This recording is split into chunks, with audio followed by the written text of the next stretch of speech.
Po prvi put u životu odlučila je da prati svoje srce i da krene ka nečemu što zaista želi. Čitav njen život bio je mučenje, slušanje drugih, pokoravanje, sklanjanje. Sve je to razvilo strah od vezivanja, tako da je navikla da bude sama, sve dok nije upoznala Denđija. I sada, po prvi put, odlučuje da bude sa nekim. Spremna je za strahove koje donosi život življenja u paru. Ali sve je to kratkog veka, jer njenoj želji da bude voljena pojavljuje se neko ko je moćniji od nje.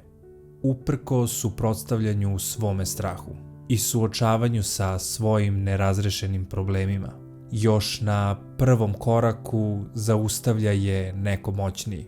I poput miša koji se čitavog života sklanjao, ona biva uništena. Reze je najnesrećniji lik u filmu.